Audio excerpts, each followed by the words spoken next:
Hi guys, this is a video explaining how to use the solo and co-op rules for the others.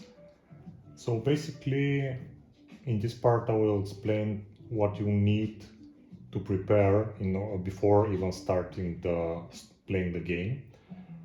The basic concept in this solo rules is the reaction deck. So the sim player will be driven by the reaction deck, and before each game you have to construct this deck. So basically in every game you'll first use this set of basic cards. You will always use this. So there are such things like no reaction, 4-hour master, damn if you do. This will dictate how the monsters will spawn, how they will move, and some special effects. So we'll all include this. The second part of the deck is actually the sim cards. So for this example, we've chosen to play with the Pride, and all the Pride decks will be shuffled all together with this set of basic cards. Okay, this will be shuffled together. Then you have to choose which acolyte we'll use for this mission, and you'll have a separate card for each acolyte. These are the acolytes I've made so far. So let's say for this mission we'll use the corrupt host. So you take the corrupt host and also shuffle it in the reaction deck. And this basically will be your reaction deck for now. Some cards will be put in and out of the reaction deck, but I'll explain that later. The rest of the cards, so your avatar card, for example, will sit outside of the deck for now, and you will shuffle this card only when you're instructed by the rules of the story itself. So, for example, for Heaven's Last Stand, this will be the mission that will show. When you have summoned the avatar text after mission 2, you will shuffle the avatar card into the deck. And from now on, this card will move the avatar and will resummon it if he's dead. The next part that you need to construct is actually Apocalypse deck that will be used for this story, and each type of story will have its own cards that are different from the original cards. So these are the original cards. We'll not use these. We'll use only the cards for the 3 club members that are specific for this type of story. So you'll take this. They will not shuffled in a deck.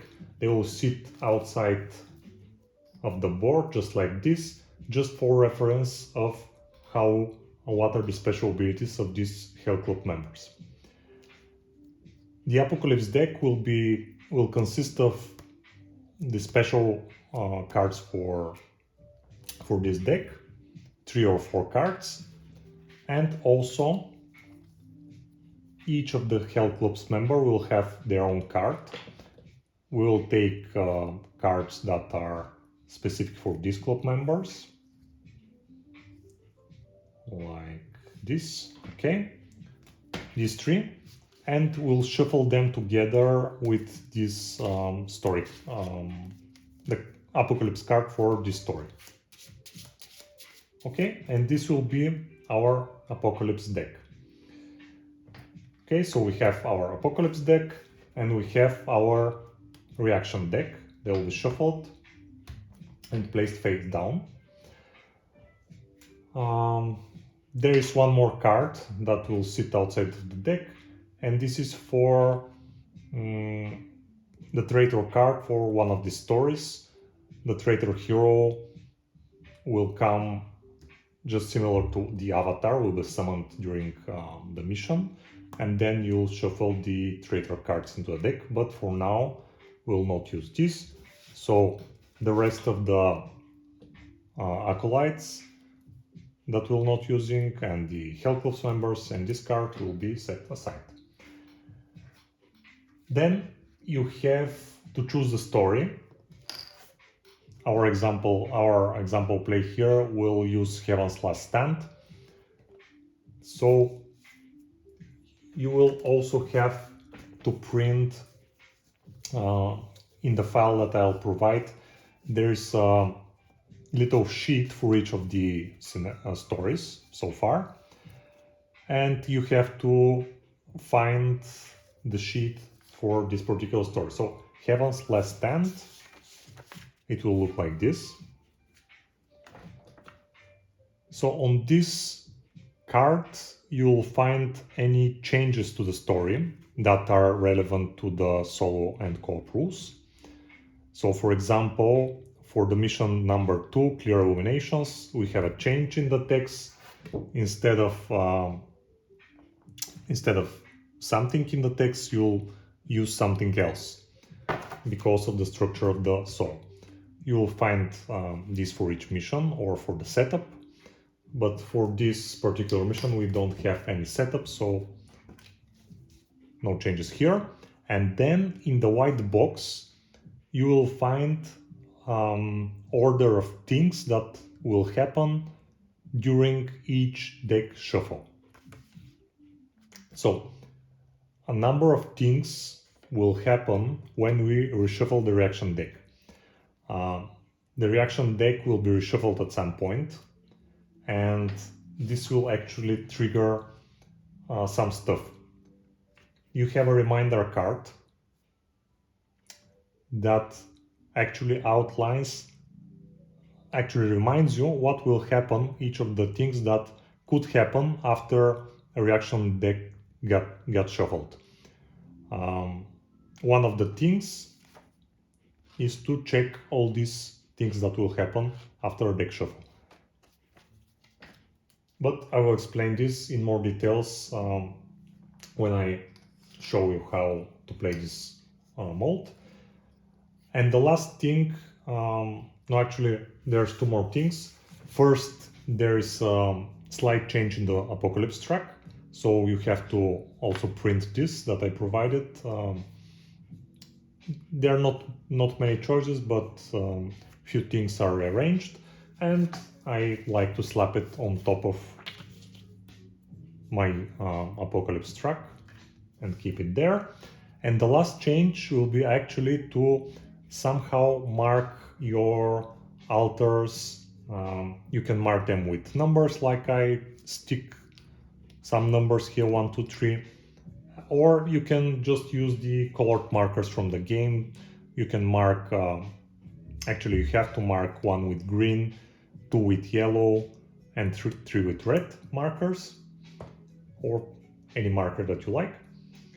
So, because these altars will be used for resummoning monsters during the mission, and you always have to use these 3 markers, although some of the stories don't use all the 3 altars.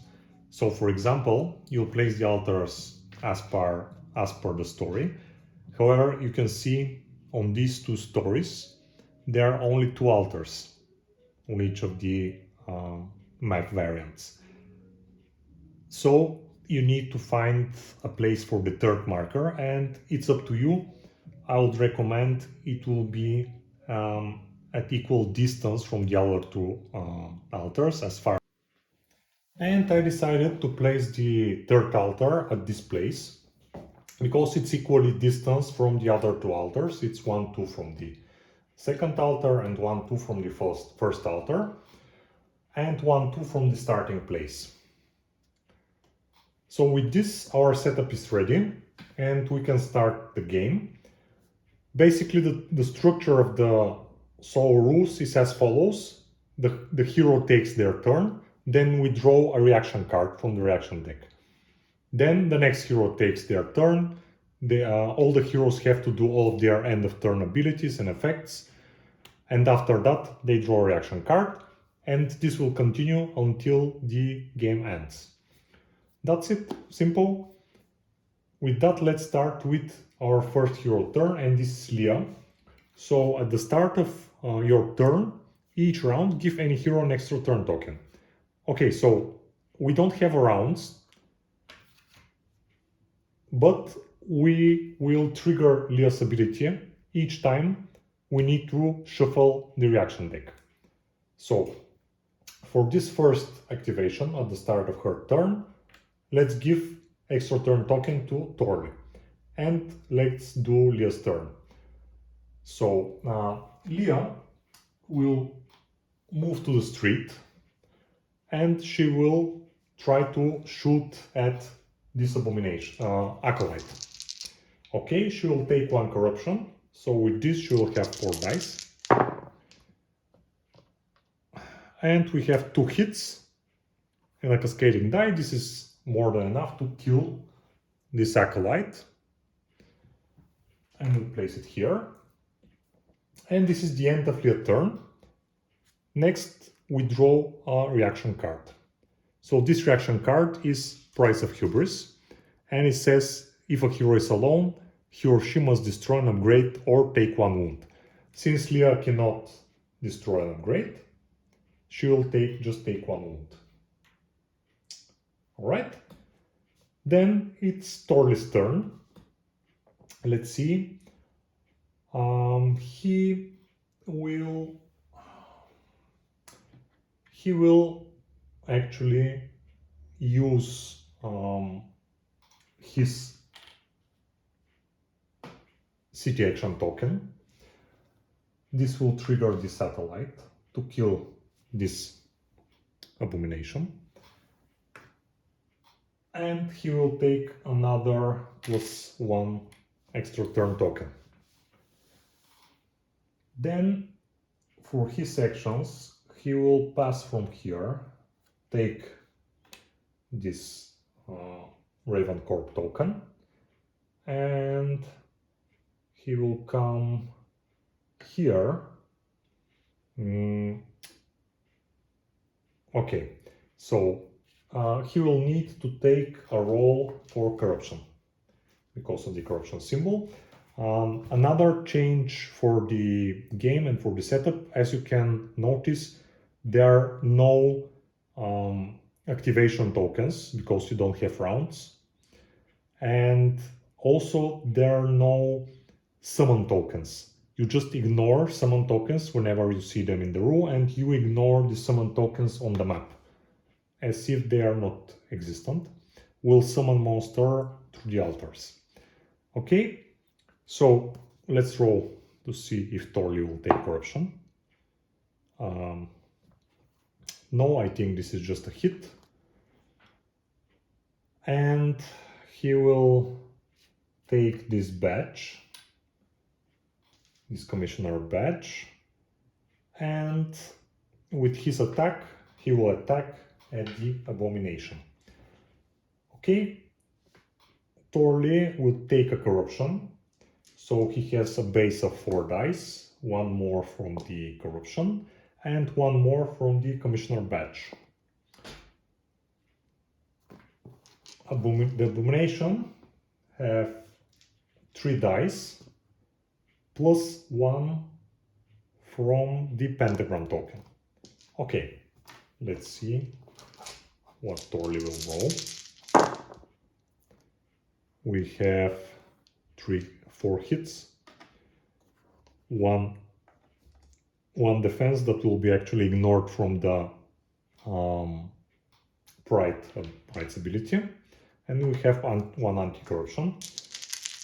Now let's see what the abomination roll. 3 hits and a corruption. So the corruption will be ignored, and the 3 hits, Torli has actually a 3 defense, so he will block all the 3 hits and he will deal 4 to this abomination and kill it. Alright, and that's the end of Torli's turn. Let's draw a reaction card. Okay, we have the card for the Corrupted House.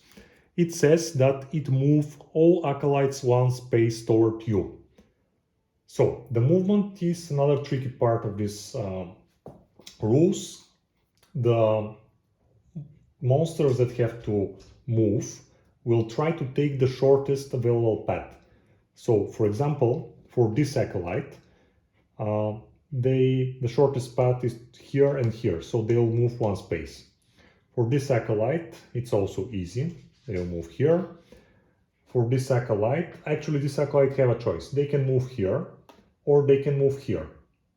They're two equally valuable, equally distant roads.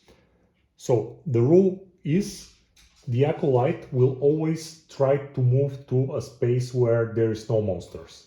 First, this is the first priority. Since here there is no monsters and here we have 3 monsters, the acolyte will move here.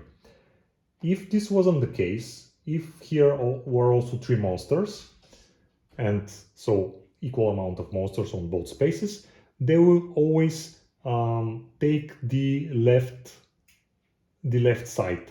So this is on their left, this is on their right. They always take the left side, so the monster will also land here. So we move 3 acolytes. We have to move this, and they'll move here since this is the shortest path. And this acolyte will move here since this is the shortest path. Okay, we fulfilled the first sentence of the card. The next thing is the current hero chooses one of his or her upgrade cards and discard it. We don't have an upgrade card, so we ignore this part. And all monsters in your space attack you. No monsters were able to reach us, so we have no attacks. And finally, summon an acolyte at the yellow altar or altar number 2. Yellow altar is number 2, so here is the number 2 altar. We'll summon the only available acolyte, this. If we haven't have acolytes, we'll ignore this part. Okay, we'll leave this card here. And this is the end of Torli's turn. Now we have Rocco. Rocco will Rocco will go here. No, actually, Rocco will go here because he has a straight line to all these monsters, and he will try to shoot at these 2 acolytes. He will take 1 corruption, and this will give him 3 dice, and he have with his ability 2 automatic hits, so one of the acolytes is automatically dead. Let's see if it will kill the other one, and yes, we have 2 hits, so both acolytes are dead. So this was Rocco's turn. We draw another reaction card. So we have Curse of Ego. It says draw another reaction card for each lone hero. We have 3 lone heroes, so this is extremely bad, but we have an option. Heroes can prevent this if they collectively take 4 corruption. So we'll choose this option, and since this is the beginning of the game, it's actually good for us to take corruption. Let's take 1 here, 1 here, 1 here, and 1 more, let's say with Rocco. Okay, so we prevented that card, nothing happens. So we're back at Leah. Leah will actually make 2 moves and come to Rocco and try to shoot at this gang. She will take 1 corruption. This will give her 3, 4 dice and 1 for Rocco, 5 dice and 1 automatic hit. Let's see. Okay, we have 3 hits and 1 cascading die. Let's see what we'll roll. We have 1 defense. And we have to choose what we'll kill now. So we can kill one abomination, one acolyte, sorry, and one more abomination with our automatic hit. So we'll kill two abominations, two acolytes, sorry. We'll kill these two acolytes. And the rest of the gang will move. How much spaces did they move? Let me check that. Okay, survivals will move 2 spaces towards the hero and fight back. So these 2 monsters will actually reach us and fight back. So we have 3 dice from the abomination and 2 dice from the acolyte. We have 2 hits, 1 corruption and 2 cascading. So let's roll 2 more, 1 more cascading and 1 more hit. Not good. We have an astounding 6 hits. Okay, we have 1 base defense, 1 more here, and we'll make 1 more here. So we ignore 3 of these hits and we'll take 3 wounds. It's not good at all. And we'll also take 1 corruption. Okay, and that's the end of Lydia's turn. She's just at 1 health. And she cannot move also. Oh, she already moved. It's okay. So, Torli, let's see what Torli will do. No, actually, we need to draw a reaction card. Okay, we draw a reaction card for Liam, and it's no reaction. Luckily for us, we have no reactions, but you can already notice that some of these cards have a pentagram symbol at the bottom right corner. If we get 3 of these symbols in our cards, we will trigger the shuffle of the reaction deck, and a lot of things will happen then. It's basically simulating the end and the beginning of the round. Okay, but for now, let's move to Torli's turn. Torli will probably go to rescue Leah. So let's move him 1-2 spaces. He will take a roll for the corruption. And he's corrupted. And he will fight the abomination and the acolyte. He has 4 hits. He will 4 dice. He will take a corruption, so 2 more dice, automatic hit, and 2 more dice for Leah and Rocco in the same space. Okay, a bunch of dice, a lot of misses, only 1 hit, 3 defense, and 1 cascading. So let's see what the cascading will be. Another defense, as if we needed it. And the acolyte and the abomination will respond.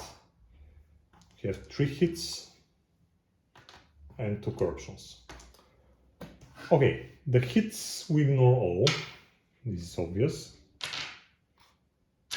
And we have to think, do we want to block one of the corruptions, or do we want to kill the acolyte?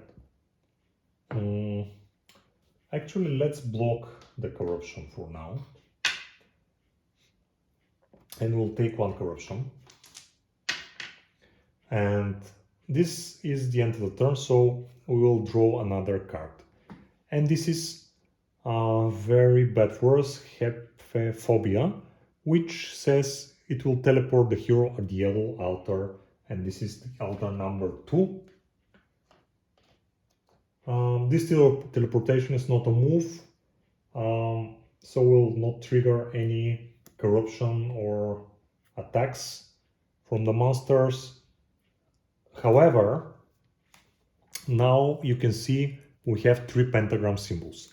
This means several things will happen. First, we will shuffle our reaction deck. For more easily remembering what will happen when the reaction deck is shuffled, we'll check this card. So, first resolve the deck shuffle part of the solo story card. Let's first see the deck shuffle part of the Heaven's Last Stand story card. First thing that will happen, place a pentagram token in your space. We'll take a pentagram token and place it here. Place a fire token in the controller space. We have the controller, so we'll place a fire token there. Place a corruption token at the avatar space. If it's on the board, it's not yet on the board, so we'll ignore this. Rise the apocalypse track by 1. Okay, we'll rise the apocalypse track and we'll resolve the apocalypse track right now. It says reveal an apocalypse card. We'll reveal a card, and this is the card for green. It says summon at the random altar. So we'll take just not regular 6-sided dice and we'll assign numbers to each of the altars. 1 to 2 we'll summon at altar number 2. At the result 3 and 4 we'll summon at the altar number 2, and 5 and 6 will summon here. So let's see. We have 6, so green is summoned here. From now on, this is the card that will move green and make him attack. So we'll shuffle this card also in the reaction deck, and at some point green can also move and attack.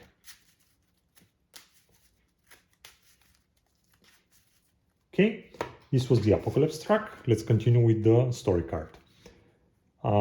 Rise it by 1 again if 2 or more heroes were killed. We have no casualties yet, so we'll stay at just 1 apocalypse rise. And let's see our reminder card. Okay, we resolved the deck shuffle part of the soul story card. We'll continue with refresh 1 city action token, choose a hero without a token and return 1 token from anywhere on the board to his or her reserve. We used just Torli's city action token, so we'll retrieve this and we will return it to him. Okay, we'll return just 1 city token at each shuffle and to any hero we want from anywhere we want. Okay, the next part is any at next shuffle effects from missions and reaction cards, and this refers to some of the reaction cards that flip your equipments face down until the next reshuffle or anything like this we trigger right now. We don't have such effects, so we move on. Resolve hero or monster abilities that trigger at the start end of turn. So we have one example here. Leah's ability triggers at the first turn of each round. So since we don't have rounds and this shuffle simulates start and end of the round, we will trigger Leah's ability right now, and she will give 1 extra token to any hero. She will give the extra token to Rocky. Okay, and this is all you have to do when the deck shuffles. From here on, we can continue the game. Normally, we'll continue with Rocco, but now Torli, since he drew his reaction card, he can decide to use 1 of his extra turn tokens right now, and he will do it. he will use the city action token to equip one card, and this will be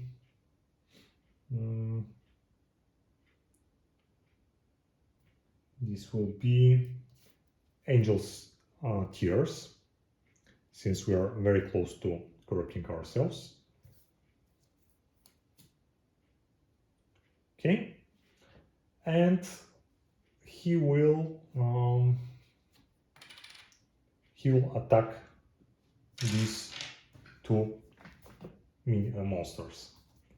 So he has 4 dice. He will take 1 corruption for 2 more dice, and we have 3 automatic hits plus whatever we choose.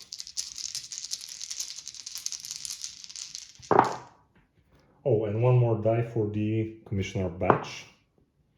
Okay, so we have 2 anti-corruptions, 2 misses, 2 defense, and this was a cascading die. Let's see. 1 more cascading die. Let's see, anti-corruption. Okay. And the Abomination and the Acolyte will roll. Oh, they have a pentagram also. They have 3 corruptions, 2 hits, and 4 corruptions and 2 hits. So the hits are ignored. We have 1 defense to ignore for pride.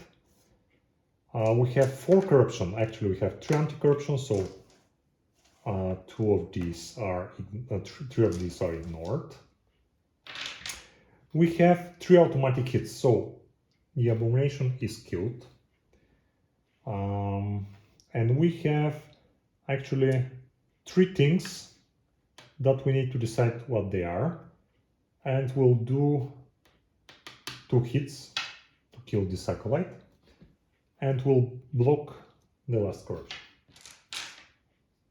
Okay, pretty well. And since this was an extra turn, this will not trigger a reaction from the reaction deck. Okay, and we can continue with Rocco. Basically, this covers almost everything you need to know to play the soul rules.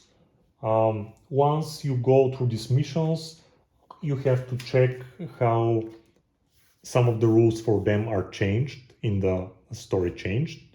Number 2 and number 3, for example, have little tweaks in the text. We will ignore start of round and end of round things. And once the avatar is summoned, you will summon it as usual at the hero space. And at this moment, you will shuffle the avatar card in the reaction deck, and it can pop up at some point. And you'll just continue to flip cards at the end of each hero turn. Once you have 3 pentagrams, it could come at the 3rd flip or later. You just follow this reaction deck shuffle things. They will usually trigger the story card, they will trigger some hero abilities, and you have to recover one of the city action tokens. Basically, that's it for the Hell Club members. Just use these cards for their abilities, but every time you reveal a Hell Club member from the deck, you summon it. If they are killed and you draw their card later, you can just remove it from the game. There are also 4 cards that give perpetual abilities.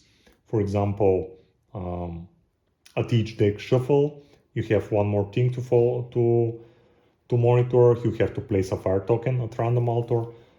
These abilities stack, so you have to place them somewhere and keep track of them. They're like perpetual things, but basically with this Apocalypse track at the 2nd place, each hero chooses to take 1 corruption and 1 wound.